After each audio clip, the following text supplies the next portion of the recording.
Welcome to the continuance of How the Great Religions Began by Joseph Gaer. Book 3, The Advance of the One God. Part 2, Judaism, Religion of Many Prophets. Lovers of Jehovah hate evil. Something from Psalm 97. Isn't graven images the second commandment considered more evil than murder? Anyways,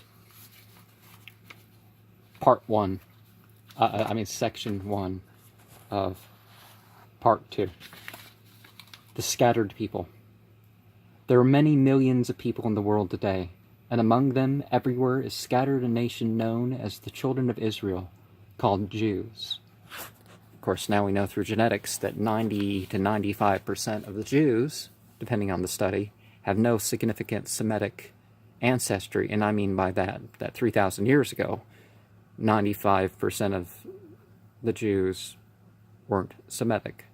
But they're saying there's a single female ancestor of humanity about 3,000 years ago, so other than that same female ancestor. Anyways, far to the east and far to the west they are to be found, and as far north as north can go, and as far south as south can go. Almost everywhere there are people, there are Jews. There are a few Jews in Abyssinia. As dark as any man in that land, there are few Jews in China, who, like the Chinese, are yellow-skinned, and their eyes are almond-shaped and slanted. There are Jews in Italy, swarthy and black-eyed. There are Jews in northern Russia, Canada, Sweden, and Norway with blonde hair, white skins, and greenish-gray eyes. There are Jews in Denmark, Germany, and Ireland, who are red-haired and blue-eyed. There are short, dark-haired Jews in warmer climates. There are tall, light-skinned Jews in colder countries. There are the slender daughters of Zion in Israel, and there are the fat Jewish women in the Tunis and Morocco. Well, Tunis and Morocco are more likely to have Semitic ancestry Jews than Israel is, actually, because Israel's mostly Northern European convert descendants. There are the Italian Jews speak Italian, the English Jews speak English, in Russian they speak Russian, and in China, Chinese. When these people of different lands meet, they do not understand each other's language. Yet they do feel related to each other. What makes these people kin to each other, in spite of the differences in their physical appearance and the difference in the language they speak? There are many factors that bind these people together, scattered though they are, and the most important factor of all is their religion. We have seen how the religion of Zoroaster keeps together his followers, who have remained in a foreign country, India, for hundreds of years. And this is also true of the Jews.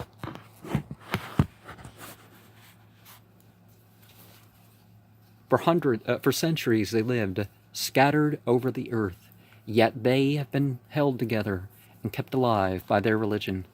What is this strange religion that has had such hold upon the minds of this small and scattered race? Well, not a race, as has been made clear even here. They don't look the same, and they don't speak the same, and they're not even the same nationality. And anyways, how did it arise? Where did it grow? And what did it teach? Section 2. Over 4,000 years ago. The story of the Jewish religion is the story of the Jewish people, and it began long ago in the city of Ur, in the land of Chaldees, not far from where Zoroaster was born. There lived over 4,000 years ago a man named Terah. The second book of Maccabees is actually the historical appearance of Judaism, and that's less than 2,200 years ago. So the 3,000 or the 5,000 that you'll hear doesn't match up with anything that you're going to see in history. Terah, like the rest of his people, the Chaldeans, was an idol worshiper. At a land where people wore hats, hats are made. In a land where people worship idols, idols are made. And Terah, son of Nahor, was an idol maker. He made them out of clay and stone. Then he sold them to the people of the land. Terah had 3 sons, Abraham, Nahor, and Haran. Abraham and his brothers, it is believed, were shepherds in the green pasture lands of the Euphrates Valley, but sometimes they helped their old father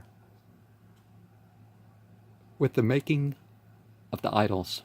To worship idols that other people have made is one thing. To worship idols that one has fashioned oneself out of rough stone or wet clay is quite another matter. Well, it's basically the same. And to Abraham, who had much time for thought when he was out in the pastures with his sheep, it seemed strange to kneel and pray in the evening before a little image of a fox that he himself had made in the morning. You know, he never took part in that. What strength and what power and what holiness was there in those idols of clay, Abraham wondered. And he could find no answer to this question. Instead of an answer, other questions came to his mind. And he did not dare ask his father or the priest of Ur, because to doubt the holiness of the idols was considered a great crime in Chaldea.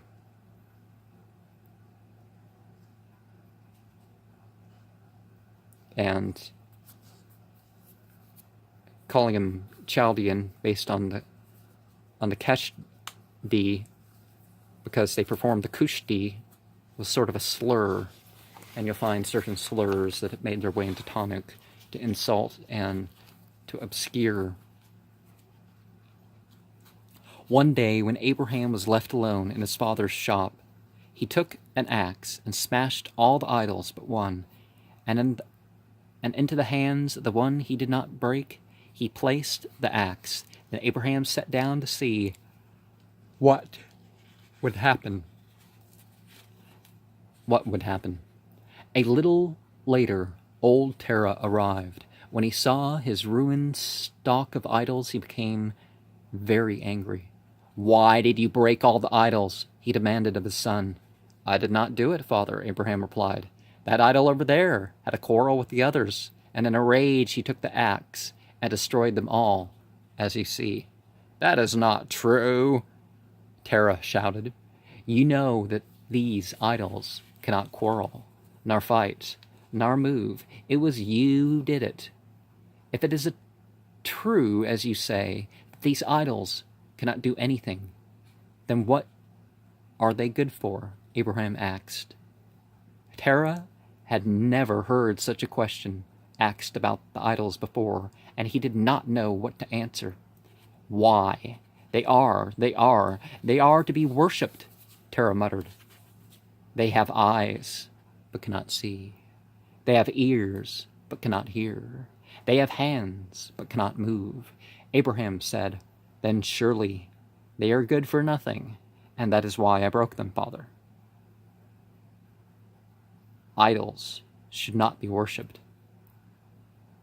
What then should people worship? Terah, who had been an idol worshiper all his life, asked his son. "Worship the gods that made the sun and the moon and the stars. Worship the gods that bring each season and season, that give us rain and make the fields rich with pasture and the sheep heavy with lambs." Abraham was never a mushrik. He would not have said this, but people invent stories of the prophets to make themselves better than the prophets. Some of these people are rabbis, some of them are current preachers, some of them are just common folk. These were strange words for the son of an idol worshiper to dare say in those days.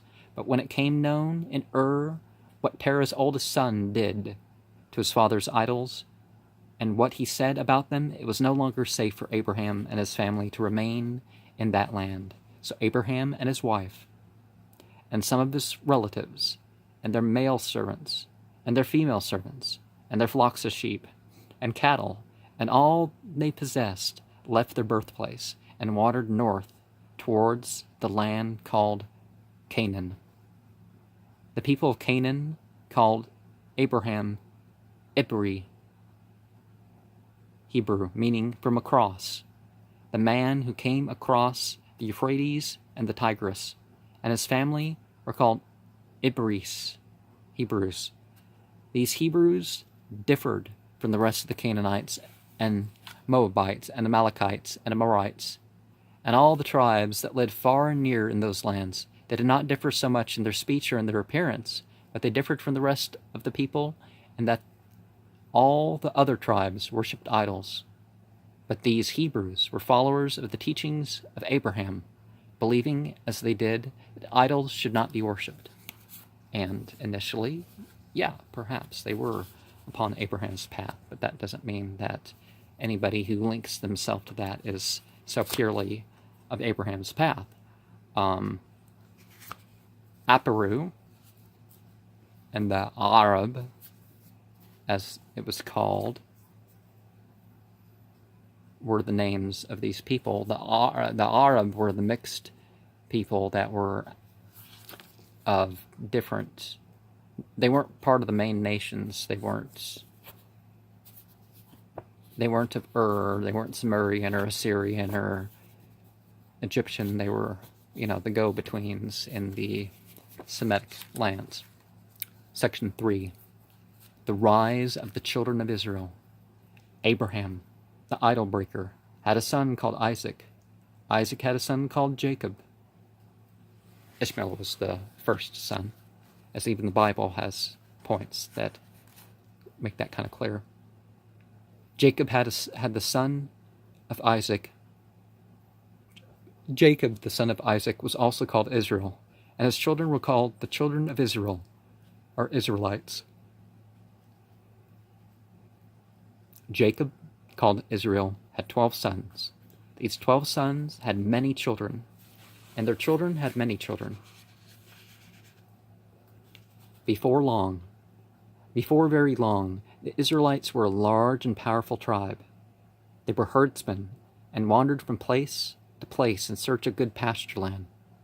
The greater their tribe became, the easier it was for them to fight other tribes and to conquer the rich pasture lands they needed.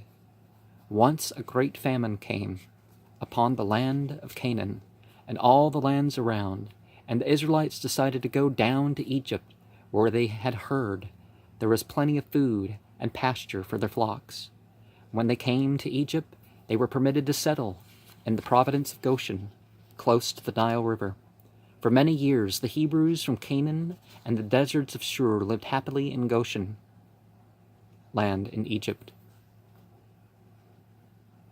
Goshen, doesn't that refer, can't you refer to that to the Goetia entity number 11? I think you can. And their numbers grew from year to year, but they kept apart from the Egyptians and their temples and their religion. The Egyptians, insofar as we know, had more idols than any other people living in those days. Their temples and palaces and homes were filled with idols of various kinds and sizes. I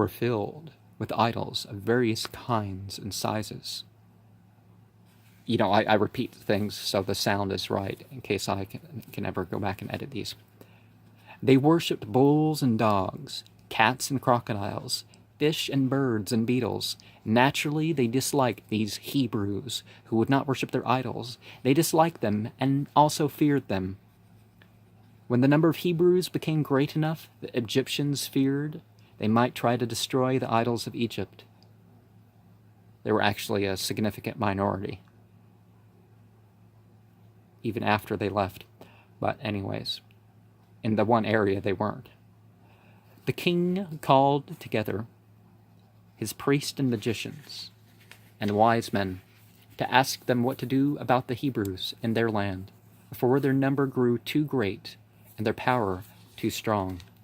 Slaves do not think for themselves, the wise men said. Slaves think as their masters do. If the Hebrews were made slaves,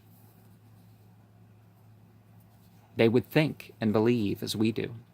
The king took their advice, and what the wise men said came true. When the Hebrews were made slaves, they slowly began to think the way the Egyptians did, and to worship the gods and idols the Egyptians worshipped. Still, they kept apart from the people of Egypt. The king called his priests, magicians, and wise men together again and said to them, "We have made slaves of the Hebrews, but still they keep apart, and may be plotting against us. What shall we do now?" "Let us pass a law," said the wise men, "that all the boys born of the Hebrews should be drowned. Then the girls of the Hebrews will have to marry Egyptians and become Egyptians like ourselves." The suggestion pleased the king, and he had a law passed that all the Hebrew boys should be drowned as soon as they were born. Just then a little Hebrew boy was born and was named Moses, according to a new law that he had to be drowned. But his mother could not drown her child, yet she had to obey the law. She had her child in a basket and let it float down the Nile. But this is only the beginning of the story of Moses. Musa, as an Egyptian term of drawing, ancient Egyptian term of drawing out of the water, that meaning was passed on in the Judeo-Christian tradition. But Moshe means keeper of the sheep. So they didn't keep the form of the word, but they somehow knew what the meaning of the older variation of the name was. But as you know, there's a version of this story that is actually written down from a century, 1,000 or 2,000 years before this was all to take place. Section 4. The rod in Jethro's garden. Moses was found by the king's daughter, who came to bathe in the river that afternoon. The princess took the baby home and adopted him as her own son. But it seemed that when Moses was old enough to understand, he found out that he was a Hebrew. And when he grew older, still, he began to think of how to free his people from slavery. One day Moses saw an Egyptian slave driver cruelly beating 2 Hebrew slaves. In a rage, Moses killed the slave driver. He knew he was no longer safe in Egypt, and he ran away to the desert of Midian to hide. In Midian, so one legend tells, Moses came into the garden of the priest Jethro. Among the trees and shrubs in the garden, Moses noticed a rod planted in the ground. In appearance, it was just an ordinary, straight, slender rod, round and smooth, such as the shepherds used. "Why is that rod planted in your garden?" Moses asked Jethro. "That rod? There's a story to that rod," answered Jethro, and looked around over his garden. When Joseph, son of Jacob, died in Egypt, all his belongings were taken to the king's treasure houses. Among the things Joseph left behind him was that rod. I was the high priest in King Pharaoh's palace then, and when I saw that rod, I liked it. "Could I have that rod?" asked the king, and he said I could. Later, when I came out here to Midian, I accidentally struck it to the ground. As soon as it was struck to the ground, it became so strongly rooted that no one could pull it out. All the strong men in Midian came and tried to pull it out and could not. And there it has been ever since. "I wonder," said Moses, and narrowed his eyes as if trying to remember something. "What do you wonder?" Jethro asked. Moses looked at the head of the rod very carefully. On the very top were engraved the 3 Hebrew words, Tatzach, Adash, Vahatchab, and Hebrew being a post-onset of Christianity language. It would have been Aramaic, so if I get out the Hebrew dictionary and tell you, it could even mean the opposite thing, as shown in certain portions of Tanakh. Above these were these 3 words was the ineffable name. Yes, said Moses to Jethro, there is a story to that rod. Another story? Jethro asked. Yes, another story, said Moses. At the end of the 6th day of creation, just before the first week ended and the first Sabbath began, God completed his work by creating the 10 wonders. One of the 10 wonders was that very rod. That rod? Jethro looked at it in great surprise. Yes, said Moses, that rod was given to Adam the first, while he was still in the Garden of Eden. Adam gave it to Enoch. Enoch gave it to Shem. Shem gave it to Abraham. Abraham gave it to Isaac. Isaac gave it to Jacob. And Jacob went down to Egypt.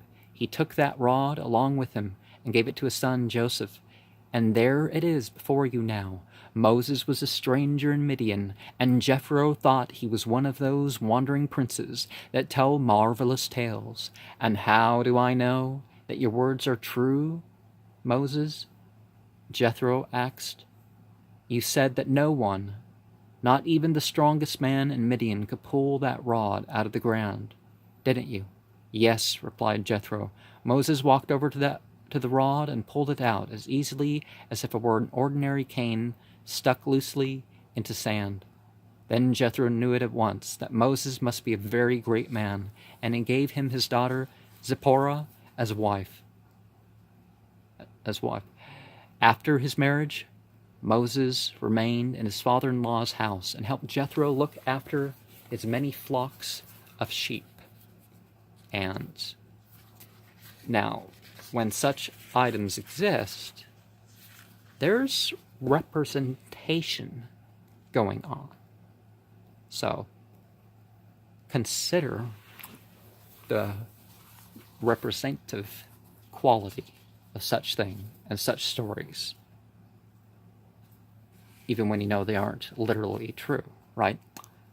Section 5, out of bondage. Out on the hills, watching the grazing flocks, Moses often thought about his people in Egypt. In the freedom of the wide horizons of the pasture lands, Moses brooded over the plight of his people who were slaves in Egypt. The more he brooded, the more he became convinced that it was wrong for the people to allow others to be slaves.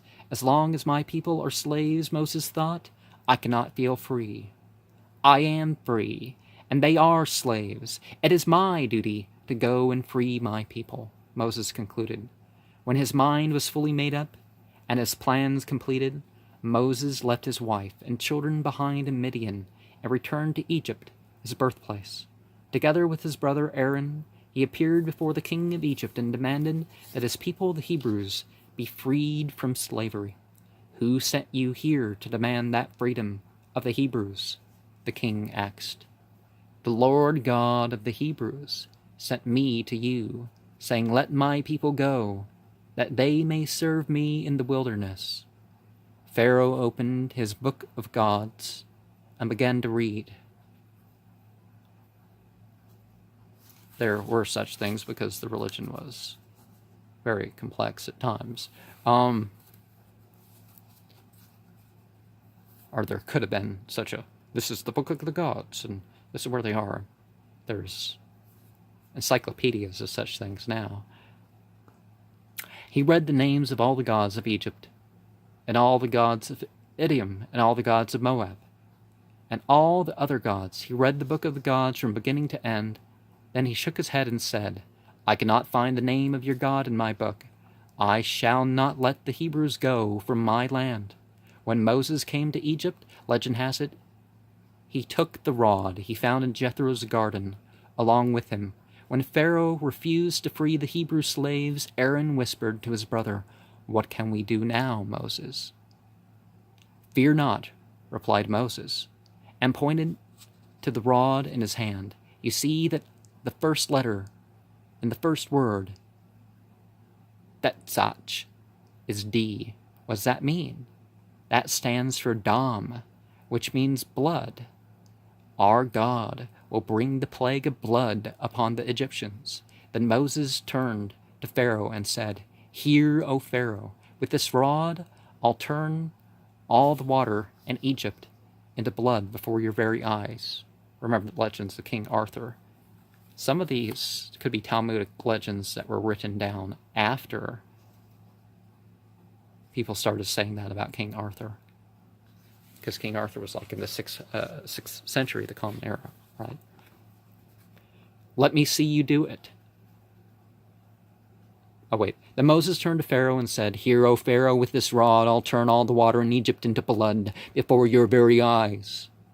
Let me see you do it, said Pharaoh. For he did not believe in a word Moses said.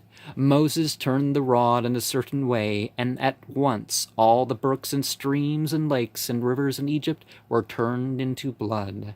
Wherever there had been water before, there was now blood. Still Pharaoh refused to let the Hebrews go. Moses looked at that rod, saw the next letter that meant frogs. One turn of the rod in a certain way, and all Egypt became covered with frogs. Then Moses looked at his rod and turned it in a certain way, and brought down upon the land of Egypt vermin the size of eggs, and swarms of flies, and hail and locust, and darkness.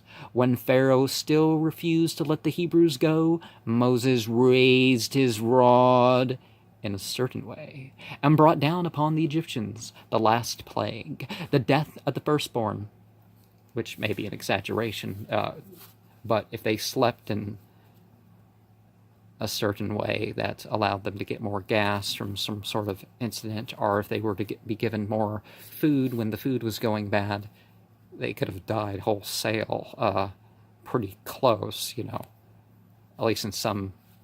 Oh, this street, all the males, all the firstborn died, but the other street, they all lived. So it was, anyways. It was thought that there was a couple times that happened because of such things. But anyways, at last, Pharaoh was frightened. He was a firstborn son himself, and afraid he might die. So he permitted the Hebrews to leave Egypt. But whatever methods Moses really used, he finally persuaded King Pharaoh to free the Hebrews. And orders were issued to let the Hebrews leave the land. And some 3,200 years ago, Moses led his people out of bondage. It's actually thought to be another few hundred years before that. There's more exact dates. They were a large army traveling on horseback. Well, for those days, but not compared to the Egyptians. In carts and on foot, following their leader Moses eastward, out of bondage, into the Promised Land. The Promised Land, Moses told his people, was a land flowing with milk and honey, promised to the Hebrews by a god called Jehovah, or the Egyptian tetragrammaton, negative, positive, lunar, solar, cyclical, eternal.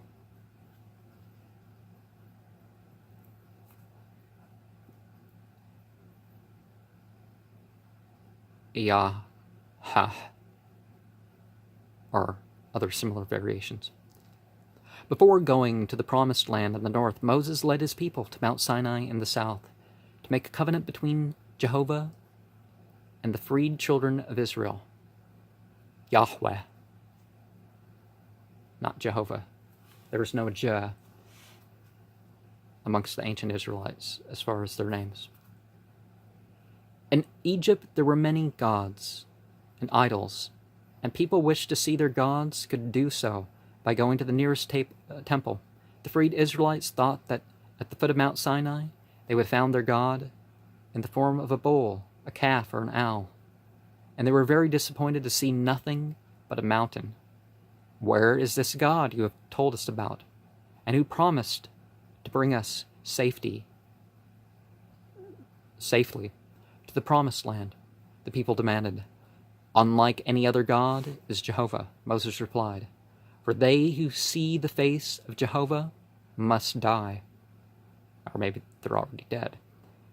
Then Moses went up to the top of the mountain and remained there for 40 days.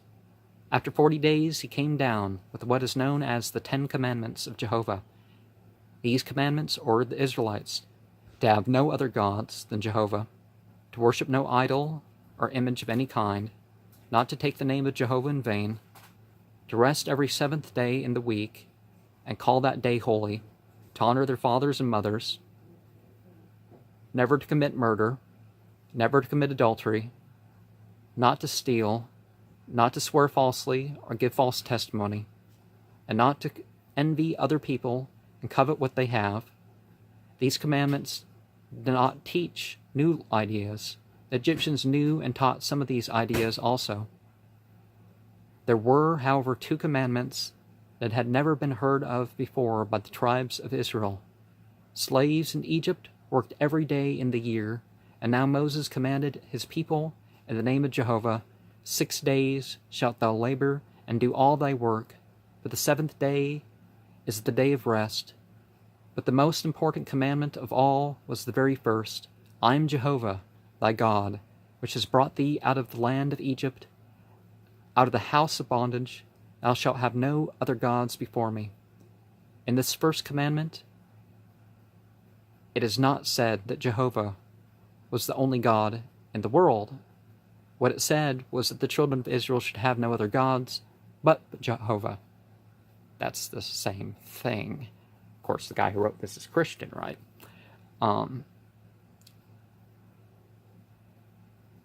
Just for instance, as when a man becomes citizen of the United States, he swears allegiance to that land only.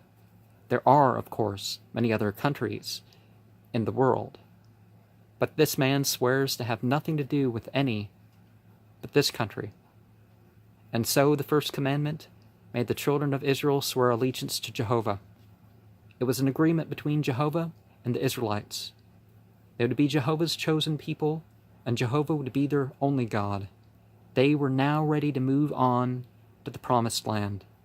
In the north, Moses ordered an ark to be made, covered with gold and silver. This he called the Ark of the Covenant. In this ark he told his people, now dwelt the spirit of the God Jehovah.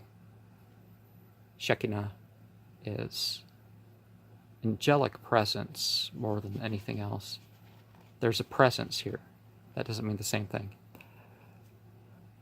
With the Ark of the Covenant, the Israelites turned northwards, and for many years they wandered through the desert toward Jordan and the land beyond the Jordan that was Canaan. And Yahweh is also listed as Arabian Peninsula divinity, which may have been a concept going back as much as 70,000 years. So that idea of a formula, not just a deity, a formula, didn't start there.